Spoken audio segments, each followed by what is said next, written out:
নমস্কার বন্ধুরা, আমি মিহির কুণ্ডু। আজ তোমাদের ম্যাথের ক্লাস নেব, ম্যাথের প্র্যাকটিস ক্লাস। খুব ইম্পর্টেন্ট ক্লাস, কমনযোগ্য কোশ্চেন আছে। আর সামনে যে ফুড এসআইয়ের এক্সাম আছে বা পিএসসি ক্লার্কশিপের যে এক্সাম আছে তার জন্য খুবই গুরুত্বপূর্ণ। তো চলো ক্লাসটা শুরু করা যাক।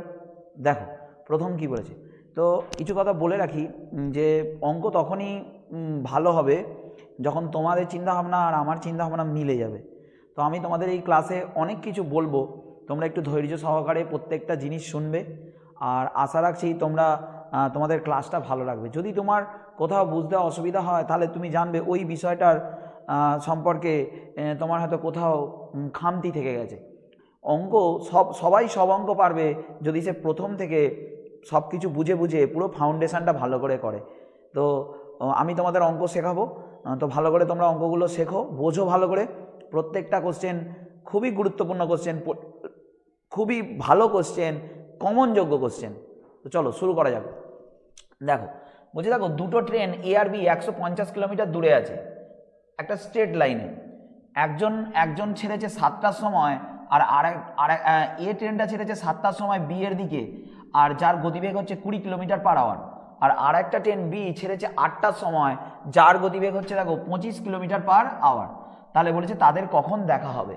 তো দেখো, তো টাইম অ্যান্ড ডিস্টেন্সের meeting time, catching time, passing time, এই যে টাইম, এর ফর্মুলা হচ্ছে মিটিং টাইম সমান ডিস্টেন্স বাই রিলেটিভ স্পিড। দেখো এর ফর্মুলা হচ্ছে মিটিং টাইম সমান হচ্ছে ডিস্টেন্স বাই রিলেটিভ স্পিড, ঠিক আছে। তো দেখো এখানে কি বলছে, দেখো বিষয়টা বলছে, দেখো একটা এ ট্রেন আর একটা বি ট্রেন, একটা এ ট্রেন আর বি ট্রেন দুজনে ছাড়ছে। দেখো এই অঙ্কটার আমি একটু বিস্তারিতভাবে বলছি, কিন্তু অঙ্কটা খুব সেকেন্ডে অ্যান্সার হবে। লাস্ট কোনো জিনিস স্কিপ করবে না, ব্যাপারটা বুঝে নাও, দেখবে সেকেন্ডে অ্যান্সার আসছে। শুধু বোঝানোর জন্য এত কিছু বলছি। তো দেখো তাহলে দেখো একটা ট্রেন ছাড়ছে 7টার সময়, একটা ট্রেন ছাড়ছে দেখো 7টার সময়, আর একটা ট্রেন ছাড়ছে দেখো 8টার সময়। এবার দেখো তাহলে যে ট্রেনটা 7টার সময় ছেড়েছে তার গতিবেগ দেখো বলে দিয়েছে 20 কিলোমিটার পার আওয়ার, আর আরেকজনের গতিবেগ বলে দিয়েছে দেখো 25 কিলোমিটার পার আওয়ার। 25 কিলো। এবার বলেছে তাদের কখন দেখা হবে। এবার যেহেতু এখানে স্টার্টিং টাইমটা দেওয়া আছে, তাহলে দুজনের মধ্যে সমান টাইমটা করে নিতে হবে। একজন 7টার সময় ছাড়ছে, একজন 8টার সময় ছাড়ছে।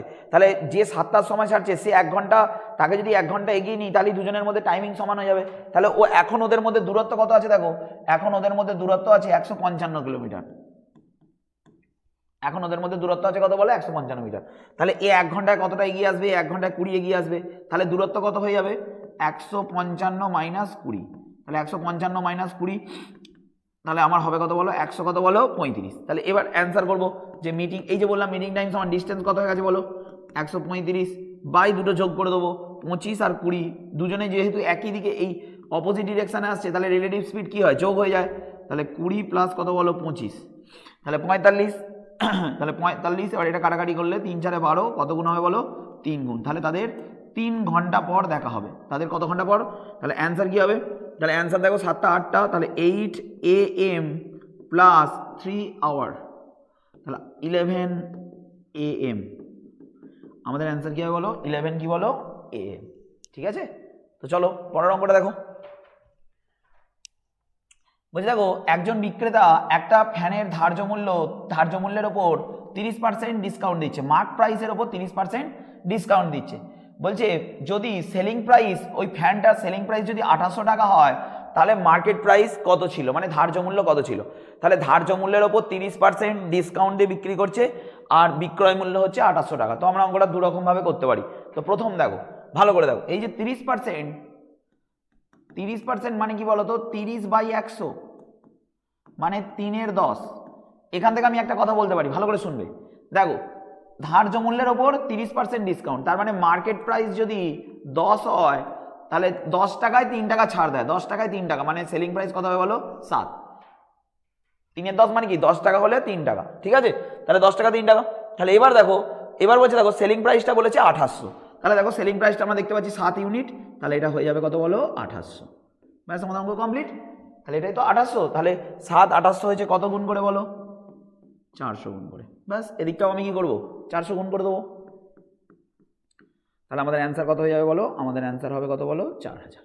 এই অঙ্কের অ্যান্সার 4000। তুমি এটা এইভাবেও করতে পারো। দেখো আমরা এখানে ধার্য মূল্যটাকে 100% ধরবো, তাহলে 30% ডিসকাউন্ট দিচ্ছে, তার মানে দেখো 70%টাই হয়ে যাবে, 70%টাই হয়ে যাবে 2800। ধার্য মূল্যের ওপর 30% ডিসকাউন্ট দিচ্ছে, দিয়ে বিক্রি করছে, তাহলে 100%টা কত হবে, তাহলে 2800 বাই কত বলো 70 ইন্টু কত বলো 100। সুন্দর করে অঙ্কটা তোমরা করে ফেলবে, তাহলে আমাদের অ্যান্সার কত হয়ে যাবে বলো, 4000। ঠিক আছে, নেক্সট দেখো, বলছি দেখো আফটার ডিসকাউন্ট 15%, খুব গুরুত্বপূর্ণ অঙ্ক। দেখো after discount 15% on market price, বলছে দেখো ধার্য মূল্যের ওপর 15% যখন ছাড় দেয় তখন লাভ হয় 5%। তাহলে অঙ্কটাকে আমরা এইভাবে মনে রাখবো, ধার্য মূল্যের ওপর 15% ছাড় দিলে লাভ হয় কত পার্সেন্ট বলো, 5%। তারপর বলছে দেখো বলছে দেখো what percent discount to be profit 8%, বলছে কত পার্সেন্ট ডিসকাউন্ট দিলে 8% প্রফিট হবে। আবার বলি 15% ডিসকাউন্ট দিলে হয় 5% প্রফিট, তাহলে কত পার্সেন্ট ডিসকাউন্ট দিলে 8% প্রফিট হবে। ডিরেক্ট রেশিও দিয়ে আমরা অঙ্কটা করবো, খুব গুরুত্বপূর্ণ অঙ্ক কিন্তু। দেখো তাহলে দেখো ধার্য মূল্যের ওপর 15% ডিসকাউন্ট দিচ্ছে, তাহলে আমরা ওটাকে 100 ধরো। আমরা কি করবো, ধার্য মূল্যের ওপর 15% ডিসকাউন্ট মানে 100 থেকে 15 বিয়োগ করবো, মানে এটা কত বলো 85। প্রফিট হয় কত, দেখো প্রফিট হয় 5%, তাহলে আমরা প্রফিট 5% মানে বেশি হচ্ছে, তাহলে এটা আমরা ধরবো কত বলো 105। এবার বলছে দেখো কত পার্সেন্ট ডিসকাউন্ট নিলে প্রফিট হবে, এটা হবে 108, আর এটা কি বলো এক্স। ঠিক আছে, মানে এটা যখন 85 এটা তখন 105, বা আমি এভাবে বলতে পারি এটা যখন 105 এটা তখন 85, যা হবে 100 থেকে প্লাস মাইনাস হবে, আর এটা যখন 105 তখন এটা কত। তো দেখো তাহলে দেখো আমরা অঙ্কটা এইভাবে করবো। দেখো এটা যখন দেখো এটা যখন এটা যখন 105 এটা তখন 85, তাহলে এটা যখন 105 এটা তখন কত বলো 85, আর তাহলে এটা 108 হলে কত হবে।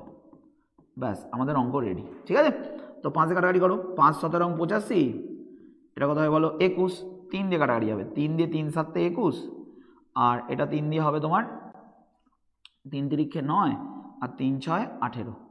তো আমাকে গুণ করতে হবে, এইটা গুণ করে 7 দিয়ে ভাগ করতে হবে, মানে এরকম আসছে ব্যাপারটা। 17 গুণিতক 36 বাই কত বলো 7, তাহলে 17কে 36 দিয়ে পাশে গুণ করে নাও। দেখো 6 কে 6 আর 3 7 21, 21 6 7 42, 2 হাতে হলো 4, 6 কে 6 আর 3 7 21, 21 আর 6 হচ্ছে 27, 27 আর 4 31, হাতে 3, 3 1 কে 3 আর 3 3 6, 612। তাহলে 612 বাই হচ্ছে কত বলো 7, তাহলে 612 বাই 7কে আমি দেখব 612, 7 8 হচ্ছে 56, 5 7 7 কত বলো 49, পয়েন্ট দিয়ে হচ্ছে 4 7 কত বলো 28, 2 20, 4 5 20, তো 7 দুগুণে 14, রাউন্ড আপ 2 ফিগার নিয়ে আসবো। তাহলে অ্যান্সার কি হবে, তাহলে আমাদের দেখো এটা তো 85 মানে ধরেছিলাম, দেখো 15% ডিসকাউন্ট, তো এটার উত্তর এসছে 87.42। তাহলে আমরা কি করবো 100 থেকে বিয়োগ করে দেবো 87.42, তাহলে আমাদের অ্যান্সার আসবে রাউন্ড ফিগারে 12.6%। এটা হবে আমাদের অ্যান্সার।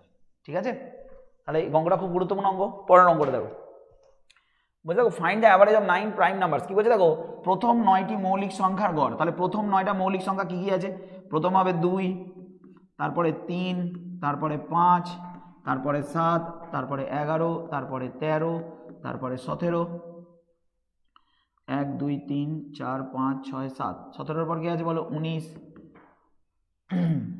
2 আর 2 4 আর 2 6 আর 2 8, 19 20 21 22 কত বলো 23, এটা বাই কত হবে বলো, এটা হবে বাই 9। এই হচ্ছে অঙ্ক। তো এটা তোমার অ্যান্সার আসবে 100/9, এগুলোকে যোগ করলে 100/9 হবে, তাহলে 11 পূর্ণ কত বলো 1 এর 9। ঠিক আছে, খুব সহজ অঙ্ক, প্রথম 9টি মৌলিক সংখ্যা। পরেরটা দেখো, পরে কি বলছে দেখো এটা টাইম অ্যান্ড ওয়ার্ক থেকে আছে। দেখো বলছে এ আর বি দুজনে মিলে যখন একটা কাজ করে 8 দিনে শেষ করে, তাহলে দেখো এ আর বি যখন কাজটা করে কাজটা শেষ হয় কত দিনে 8 দিনে। এ অ্যালোন ক্যান কমপ্লিট, এ আবার যখন কাজ করে কাজ করে কত দিনে 16 দিনে। তাহলে দেখো তাহলে বি কত দিনে করবে, তাহলে আমরা এরকম ভাবে করতে পারি 1 এর 8 - 1 এর 16 বা xy by x y by x minus y, এটাও আমরা করতে পারি। তাহলে বি এর রেটটা কী হবে? বি এর রেটটা হবে, বি কত দিনে করবে? তাহলে x y by x minus y. তাহলে বি কত দিনে করবে বলো? 16 দিনে করবে। তাহলে বি 16 দিনে হলো, তাহলে আমি পেয়ে গেলাম 16। এবার কি বলছে দেখো, এখানে বলেছে বি ওয়ার্কস অ্যাট 50% এফিসিয়েন্সি। মানে দেখো যদি কেউ তার 50%, যদি কেউ তার 100% দেয়, 100% দিয়ে ধরো কাজটা শেষ হয় 10 দিনে। ধরো তুমি তোমার এফিসিয়েন্সি 100% দিচ্ছ, মানে তুমি যেটা কাজ করতে পারো ততটাই করছো, তখন তোমার কাজটা শেষ হচ্ছে ধরো 10 দিনে। এবার তুমি তোমার যদি অর্ধেক এফিসিয়েন্সি দাও, অর্ধেক দক্ষতা দাও, তাহলে কাজটা শেষ হতে কি, কাজটা শেষ হতে তখন কত দিনে শেষ হবে বলো তো? আরও সময় বেশি লাগবে, 50% সময় বেশি লাগবে। তাহলে তখন কাজটা শেষ হবে, তো মানে বুঝতে পারছো না? 10 দিনে যদি শেষ হয় তখন মানে আরও 50% দিচ্ছ, তাহলে আরও সময় বেশি লাগবে, তখন 20 দিনে শেষ হবে। এই বিষয়টা তুমি এইভাবেও ভাবতে পারো। দেখো মানে দেখো এফিসিয়েন্সি রেশিও, দেখো বি বলেছে তার 50% এফিসিয়েন্সি দেয়, তাহলে বি এর 50% এফিসিয়েন্সি দেয়, এফিসিয়েন্সি রেশিও কত হবে? 100 কত বলো? 150। তাহলে 100:150, এটা হচ্ছে এফিসিয়েন্সি রেশিও। তাহলে কাটাকাটি করলে কত হবে বলো? এটা 2 হবে, এটা 3 হবে, তাহলে এটা 3 কত হবে বলো? 2 হবে। এটা কি হবে? Day ratio, day ratio. তাহলে বি এর রেট, বি দেখো কত দিনে শেষ করে? 16 দিনে শেষ করে। তাহলে বি নর্মালি কত দিনে শেষ করে? দেখ সরি ভুল বলেছি, অঙ্কটা একটু ভুল হয়ে গেছে, সরি।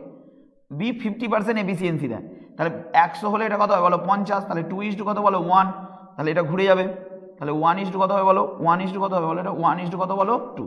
তাহলে বি এমনিতে দেখো, বি এমনিতে কত দিনে শেষ করে? 16 দিনে। তাহলে এইটা যদি 16 হয় তাহলে এটা কত হবে বলো? 32 হবে। ঠিক আছে? তাহলে এবার বলেছে দেখো, তাহলে বলছে তখন বি এর এফিসিয়েন্সি যদি 50% হয়, তাহলে এ আর বি দুজনে মিলে কাজটা কত দিনে কমপ্লিট করবে? এ আর বি দুজনে মিলে কাজটা কত দিনে কমপ্লিট করবে? তাহলে এখন দেখো, এখন এ হচ্ছে 16 আর বি হয়ে গেছে কত বলো? 32। তাহলে এখানে কি হবে? X y by x plus y বা 1/16 প্লাস 1/32, অ্যাজ ইউ লাইক। ঠিক আছে? তাহলে 16 × 32 বাই কত হবে বলো? 48। তাহলে আমাদের অ্যান্সার আসছে কত বলো? 32 বাই কত বলো? 3। 32/3।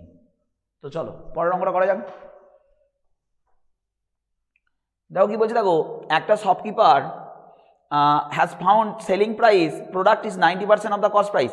একজন দোকানদার দেখলো যে তার পণ্যটা বিক্রয় মূল্যের 90%, মানে একটা পণ্য যখন সে বিক্রি করছে, পণ্যটি বিক্রয় মূল্য ক্রয় মূল্যের 90%। মানে বিষয়টা কি বলতো, কেউ যদি দোকানদার দেখলো তার কেনা দাম 100 টাকা পড়ছে কিন্তু বিক্রি করছে 90 টাকায়, মানে যা কস্ট প্রাইস, সেলিং প্রাইস তার 90%, মানে কিনেছে 100 টাকায়, বিক্রি করেছে কত টাকায়? 90 টাকা। এটা হচ্ছে তার অর্থ। এবার কি বলছে দেখো, তাই লাভ পেতে গেলে 1 কেজির পরিবর্তে ও 800 গ্রাম ব্যবহার করে। তাহলে ও যদি দেখেছে আমার লস হচ্ছে, সেজন্য কি করছে? 1 কেজির বদলে কত গ্রাম ব্যবহার করছে বলো? 800 গ্রাম ব্যবহার করে। এই পণ্যটি 1 কেজি বিক্রি করতে দোকানদারের লাভ কত হবে? বলেছে 1 কেজি বিক্রি করলে লাভ কত হবে। তাহলে বিষয়টা কি? বিষয়টা দেখো মন দিয়ে শুনবে। দেখো দেখো এবার কি বলছে, দেখো পণ্যটি 1 কেজি দোকানদারের কত লাভ হবে। দেখো প্রথমে তার মানে ও যে কিনেছে, আমি ধরলাম সিপিটা যদি 100 হয়, তাহলে এসপি কত হবে বলো? এসপি কত হবে? 90। 100 টাকায় কিনেও 90 টাকা বিক্রি করে। বলছে সেলিং প্রাইস যদি 90 হয়, বলছে যদি প্রতি কেজি বিক্রয় মূল্য প্রতি কেজি 90 টাকা হয়, তাহলে বিক্রয় মূল্য প্রতি কেজি 90 টাকা হলে ক্রস প্রাইস কত হবে? 100 টাকা। আর ও দেখো ওর কাছে কেউ 1 কেজি কিনতে এসছে, ও 800 গ্রাম দিয়েছে, তাহলে কেউ যদি ওর কাছে 1 কেজি কিনতে আসে, তাহলে তার কাছ থেকে ও কত টাকা দাম নেবে? ও তো 90 টাকা কেজি বিক্রি করে, তাহলে ওর কাছে কেউ যদি 1 কেজি কিনতে আসে, ও দাম নেবে কত? ও দাম নেবে কত বলো? 90 টাকা। কিন্তু ও 1 কেজির বদলে 800 গ্রাম দেয়, তাহলে ওই 800 গ্রামের দাম কত? ও তো কিনেছে 100 টাকা কেজি, তাহলে 800 গ্রামের দাম কত হবে? 80 টাকা। তাহলে সিপি হবে কত বলো? সিপি হবে কত বলো? 80 টাকা। তাহলে লাভ হচ্ছে কত টাকা বলো? 10 টাকা। তাহলে ওর লাভ হবে কত টাকা বলো? 10 টাকা। খুব ভালো অঙ্ক। পরেরটা দেখো, এটা অনুকূল প্রতিকূলের অঙ্ক। অনুকূল প্রতিকূলে কি হয় বলো তো? নৌকার গতিবেগ, মানে নৌকার গতিবেগ আমরা স্থির জলে নৌকার গতিবেগ কি করে বের করি? স্থির জলে নৌকার গতিবেগ হচ্ছে অনুকূলের গতিবেগ আর প্রতিকূলের গতিবেগ যোগ করে 2 দিয়ে ভাগ করতে হয়। আর স্রোতের গতিবেগ কি করে বের করে? অনুকূলের গতিবেগ থেকে প্রতিকূলের গতিবেগ বিয়োগ করে 2 দিয়ে ভাগ করতে হয়। তো এখানে কি বলছে দেখো, এখানে বলছে দেখো 4 ঘন্টায় একটা নৌকা 12 কিলোমিটার অ্যালং দ্য স্ট্রিম মানে স্রোতের অনুকূলে, একটি নৌকা স্রোত বরাবর 12 কিমি যায়, মানে স্রোতের অনুকূলে যায় কত ঘন্টায় বলো? একটি নৌকা বরাবর 12 কিমি যায়, এটি একই সময়ে প্রতিকূলে স্থির জলে, এটা সময়টা ইন 4 আওয়ার, মানে 4 ঘন্টায়। কত ঘন্টায় বলো? 4 ঘন্টায়। 4 ঘন্টায় 12 কিলোমিটার যায়। তাহলে অনুকূলের গতিবেগ কি হবে? অনুকূলের গতিবেগ কি হবে বলো সবাই বলো? অনুকূলের গতিবেগ কি হবে? অনুকূলের গতিবেগ কত হবে বলো? অনুকূলের গতিবেগ হবে এই 12 কিলোমিটার যেতে 4 ঘন্টা সময় নিচ্ছে, তাহলে 3 কিলোমিটার পার আওয়ার। প্রতিকূলের গতিবেগ কি হবে? প্রতিকূলের গতিবেগ কি বলছে দেখো, প্রতিকূলের গতিবেগ বলছে দেখো 6 কিলোমিটার যায়, ওই একই সময় 4 ঘন্টায় 6 কিলোমিটার যায়, তাহলে 6 বাই কত হবে বলো 4, বা আমরা এটা বলতে পারি 3/2 কিলোমিটার। তাহলে এবার তোমাকে বলেছে যে স্থির জলের নৌকার গতিবেগ, তাহলে বোট স্পিড, বোট স্পিড মানে নৌকার গতিবেগ, তাহলে নৌকার গতিবেগ কি হবে, দুটো যোগ করে 2 দিয়ে ভাগ করব, তাহলে 3 + 3/2 বাই হচ্ছে 2, তাহলে উপরে হচ্ছে 3 দুগুণে 6 3 9/2 বাই 1/2, তার মানে 9 বাই কত হবে বলো 4, 9 বাই 4 মানে 4 দুগুণে 2 দশমিক কত বলো 25, মানে আমার অ্যান্সার আসবে 2 দশমিক কত বলো 25। এটা আমরা কি করলাম, যে অনুকূলের গতিবেগ আর প্রতিকূলের গতিবেগ মানে ডাউন স্ট্রিম রেট আর আপস্ট্রিম রেট যোগ করে 2 দিয়ে ভাগ করলাম। ঠিক আছে, তো চলো পয়েন্টটা দেখো। তো দেখো এটা খুব গুরুত্বপূর্ণ অঙ্ক, তো এই অঙ্কটা শেষে আমি কিছু কথা বলবো। এই অঙ্কটা আমরা পার্সেন্টেজ দিয়ে সলভ করবো। দেখো কি বলছে, দেখো বলছে difference between compound interest and simple interest, বলছে সরল সুদ 1.5 বছরের জন্য বার্ষিক 20% হারে একটি নির্দিষ্ট অঙ্কের অর্থের চক্রবৃদ্ধি সুদ এবং সরল সুদের পার্থক্য হচ্ছে 6000 কত বলো 200 টাকা। যদি সুদটি আধা বার্ষিকী অর্ধবার্ষিকী চক্রবৃদ্ধি হয় তাহলে টাকার পরিমাণ কত? তো দেখো টাকার পরিমাণ কত তোমাকে জিজ্ঞাসা করেছে। দেখো রেট পার্সেন্ট বলেছে 20% মানে 20% পার অ্যানাম, আর ইন্টারেস্টটা ক্যালকুলেট হচ্ছে অর্ধবার্ষিকী সেমি অ্যানুয়ালি মানে হচ্ছে হাফ ইয়ারলি। দেখো এখানে লেখা আছে যে সিম্পল ইন্টারেস্ট, দেখো এখানে বলেছে 20% per annum and when the interest compounded semi annually. তাহলে সেমি অ্যানুয়ালি মানে কি বলতো, সেমি অ্যানুয়ালি মানে হচ্ছে হাফ ইয়ারলি বা অর্ধবার্ষিকী। তো তার মানে এই ধরনের অঙ্ক আমাদের কি করতে হবে বলতো, 20% বলেছে, তাহলে বছরে দুবার ঘুরবে, তাহলে রেট পার্সেন্টটা কি হবে 2 দিয়ে ভাগ করে নিতে হবে, রেট পার্সেন্টটাকে 2 দিয়ে ভাগ করে দাও, মানে কত হবে বলো 10%, ব্যাস হয়ে গেল। তাহলে সিম্পল ইন্টারেস্ট কি হবে, এবার দেখো যদি 6 মাস ছাড়া ঘোরে 1.5 বছরে কতবার ঘুরবে, 6 মাস ছাড়া যদি টাকাটা ঘোরে 1.5 বছরে কতবার ঘুরবে, 3 বার ঘুরবে। প্রথম 6 মাসে একবার, তারপরে 6 মাসে একবার, 1 বছর কমপ্লিট, তারপর আবার পরে 6 মাসে একবার, তাহলে 3 বার ঘুরবে। তাহলে 3 বারের সিম্পল ইন্টারেস্ট কত হবে, 3 বারের সিম্পল ইন্টারেস্ট হবে 10 + 10 + কি বলো 10, মানে কত পার্সেন্ট বলো 30%। এবার কম্পাউন্ড ইন্টারেস্ট কি হবে, 3 বারে কম্পাউন্ড ইন্টারেস্ট কি হবে বলো 10% + 10%, এই দুটো ভালো করে বুঝবে কিন্তু ব্যাপারটা। দেখো কম্পাউন্ড ইন্টারেস্ট কি হবে, দেখো কম্পাউন্ড ইন্টারেস্ট কি হবে 10%, এই 10% করে 3 বার ঘুরবে, তাহলে এই দুটো 10 মিলিয়ে কি হবে বলো 21% হবে। কি করে হবে, ফর্মুলা আমরা জানি, সাকসেসিভ হারে বাড়লে কি হয় x + y + xy বাই কি বলো 100। এবার আমরা একে টানবো 10, তাহলে এর পয়েন্টটা কত হবে 21 + 10 + 21 × 10 বাই কত বলো 100, বাস 31, এখানে এটা কেটে দাও 2.1 মানে 33 পয়েন্ট কত হবে বলো 1। তাহলে দেখো সিম্পল ইন্টারেস্ট হচ্ছে 30%, কম্পাউন্ড ইন্টারেস্ট হচ্ছে 33.3%, তাহলে ডিফারেন্স কত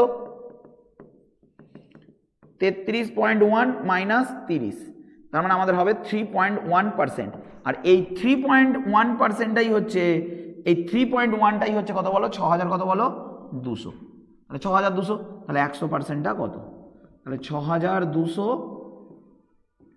বাই 3.1, 6200 বাই 3.1, 6200 বাই 3.1 ইন্টু কত বলো 100, এটাকে তুলে নিয়ে এখানে একটা শূন্য করে নাও, এটা কেটে দাও, তাহলে 61 2, 31 2 62, দুটো শূন্য, তাহলে 2, পরে কটা শূন্য হবে 2 4 এর আগে 5টা, 1 2 3 4 5, তাহলে আমাদের অ্যান্সার হবে এইটা, অপশন বি।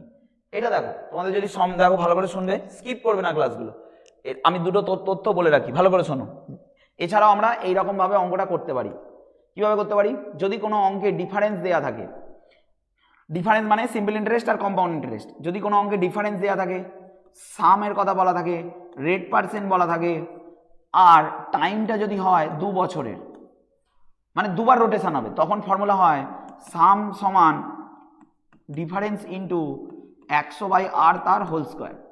যদি কোনো অঙ্কে ডিফারেন্স দেয়া থাকে, সাম দেয়া থাকে, রেট পার্সেন্ট দেয়া থাকে, আর যদি টাইমটা কত বছরের জন্য হয় 3 বছরের জন্য, তখন হয় সাম সমান ডিফারেন্স ইন্টু 100 কিউব, নিচে হয় r স্কোয়ার 300 প্লাস কি বলো r। আমরা এই অঙ্কটা এটা দিয়েও সলভ করতে পারি, ঠিক আছে। তোমরা শুধু রেটের জায়গায় যা যা বলেছি বসিয়ে দেবে, ডিফারেন্সের জায়গায় ডিফারেন্স বসাবে, আর এর জায়গায় 10 বসাবে, দিয়ে অঙ্কটা করবে, তাহলে তোমরা এই অঙ্কের উত্তর তোমরা পেয়ে যাবে, ঠিক আছে। নেক্সট দেখো, কেন এটা কেন 3 দিয়ে করব, কারণ 1.5 বছরে হাফ ইয়ারলি করে ঘুরছে, 6 মাস ছাড়া রোটেশন কি হচ্ছে 3 বার হচ্ছে, ঠিক আছে। তো চলো পয়েন্টটা দেখো, বলছি average of 6 consecutive odd numbers is 68। বলছি দেখো পরপর 6টা সংখ্যার গড়, বিজোড় সংখ্যার গড় হচ্ছে 68। তাহলে পরপর বিজোড় সংখ্যার গড় হচ্ছে 68। তো দেখো এই ক্লাসে হয়তো আমি অনেক কিছু বলতে পারছি না, আমার অনেক কিছু বলতে ইচ্ছা করছে কিন্তু বলতে পারছি না, কিন্তু এই অঙ্কগুলো হয়তো আমি আরও ভালো করে করাতে পারতাম।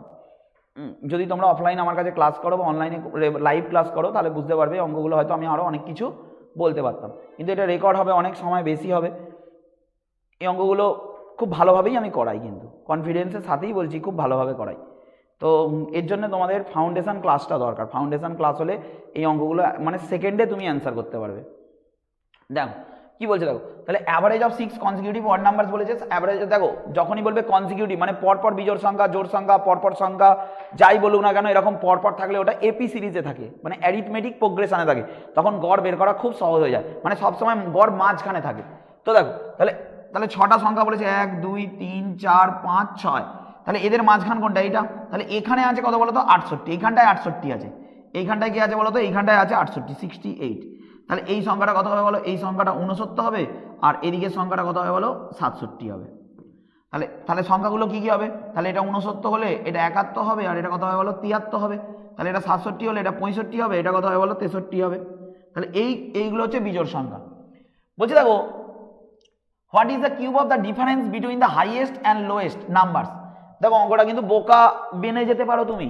তোমাকে বলেছে যে হাইয়েস্ট নাম্বার আর লোয়েস্ট নাম্বারের তফাতের কিউব। দেখো ভালো করে পড়ো, বলছে সর্বনিম্ন সংখ্যার মধ্যে পার্থক্যের ঘনফল, মানে আগে পার্থক্য করবে তারপর কিউব করবে। এটার মানে এটা নয়, দেখো এটা এটা এটা হচ্ছে লোয়েস্ট আর এটা কি বলো? হাইয়েস্ট। এটা লোয়েস্ট, এটা হাইয়েস্ট। এটার মানে এটা নয় যে আমি 73 কিউব থেকে, ভালো করে শুনবে, 73 কিউব থেকে আমি 63 কিউব বিয়োগ করব, এটা নয়। এটার মানে এটা 73 থেকে তুমি 63 বিয়োগ করো, তাহলে কত হয়? 10 তার কিউব, মানে 10-এর কি বলো? কিউব। মানে আমার অ্যান্সার কত বলো? আমার অ্যান্সার হচ্ছে কত বলো? 1000। ঠিক আছে, এই হচ্ছে আমার অ্যান্সার। ঠিক আছে বন্ধুরা, তো চলো পরেরটা দেখো। তো আমি তোমাদের সাহায্য করছি, মানে আমি চাই মন থেকে চাই তোমরা পরীক্ষাটা পাস করো। এর জন্য যতটুকু আমি দিতে পারবো সাহায্য, এইভাবে খারাপভাবে বলবো না, মানে আমার তরফ থেকে যতটা করা যায় আমি ততটাই করছি। ঠিক আছে, তো দেখো 2 persons P and Q working together a piece of work in 18 days। বুঝতে দেখো দুজনে মিলে যখন কাজ করে, ভালো করে শুনবে, দুজনে মিলে যখন কাজ করে 18 দিনে শেষ হয়। তাহলে P আর Q যখন কাজ করে তখন কাজটা 18 দিনে শেষ হয়। Q alone can do it in 36 days। বলছি Q যখন একা কাজ করে তখন 36 দিনে শেষ হয়। তাহলে P কত দিনে শেষ করবে? দুজনে মিলে তাহলে P কত দিনে শেষ করবে? xy by x minus y বা 1-এর 18 মাইনাস 1-এর 36। তাহলে ওটাও কত হবে বলো? ওটাও 36ই হবে। করে দেখে নিতে পারো তোমরা। তাহলে 36, তাহলে আমি রেট পেয়ে গেলাম, একজনের 36 আর একজনের কত বলো? 18। বলছি Q alone can do it। Q started the work after working 6 days। কি বলছে দেখো, Q একা 36 দিনে করতে পারে। Q কাজটা শুরু করেন 6 দিন কাজ করার পর সে কাজ ছেড়ে চলে যায়। 6 দিন কাজ করার পর কাজ ছেড়ে চলে যায়। তাহলে Q 6 দিনে কতটা কাজ করবে? তাহলে 1-এর 36 গুণিতক 6, তাহলে মানে কত অংশ? 1-এর 6। তাহলে বাকি কত? বাকি হচ্ছে 1 মাইনাস কত বলো? 1-এর 6, মানে কত বলো? 5-এর 6। তাহলে অ্যান্সার কি হবে? শুনবে ভালো করে, কাজের সাথে রেটটা গুণ করে দিলেই অ্যান্সার এসে যাবে। দেখো বলছে দেখো তাহলে P তখন বাকি কাজ করতে অবশিষ্ট কাজ করতে কত সময় নেবে? তাহলে অবশিষ্ট কাজ করতে কত সময় নেবে? তাহলে অবশিষ্ট কাজ পড়ে আছে কত? 5-এর 6। আর কে কাজ করবে? Q তো চলে গেছে। P এর রেটটা কত বলো? 36 গুণ করে দাও, তাহলে আমার অ্যান্সার কত আসবে বলো? 30। মানে এই অঙ্কের অ্যান্সার কত হবে বলো? 30 হবে। ঠিক আছে, নেক্সট দেখো। আচ্ছা, তো আমরা 10টা অঙ্ক কমপ্লিট করলাম, আশা করি তোমাদের ভালো লেগেছে। নেক্সট ক্লাসে আমরা আবার 10টা অঙ্ক করব। থ্যাংক ইউ, ভালো থেকো।